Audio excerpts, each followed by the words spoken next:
When the UTC women's basketball team tips off their season next week, they'll feature a new head coach in Deandra Schirmer.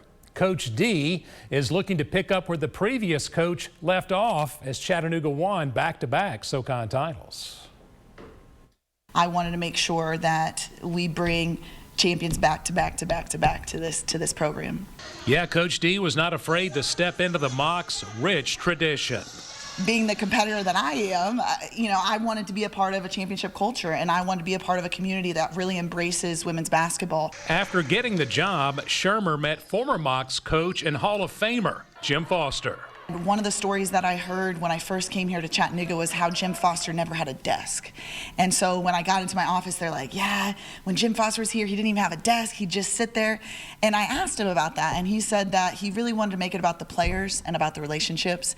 And he really wanted his space to be a shared space with the student athletes. He didn't want them to feel intimidated coming in. He wanted it to feel like a living room where you're having a conversation. Do you have a desk? I do have a desk. I can't watch film if it's not on the desk, so I have to have a desk.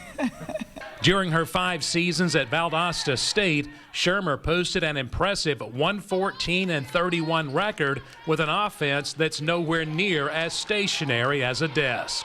We're really excited to implement the Princeton offense. UConn runs it, Notre Dame runs it, Stanford runs it. All teams that I'm mentioning are in the national championship discussion year in and year out. In the women's game, since we don't have dunks, a backdoor is like the epitome. A backdoor or a deep three is kind of that highlight play. And Schirmer believes returning Mocs player Sigrun Olafsdottir will soar in this offense. She's fit like a glove into what we're trying to do.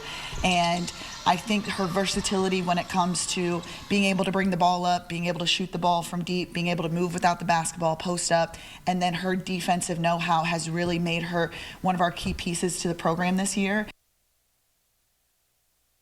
I wonder if Jim Foster's old desk would be a great piece of sports memorabilia. Mocs tip Monday at home against Shorter.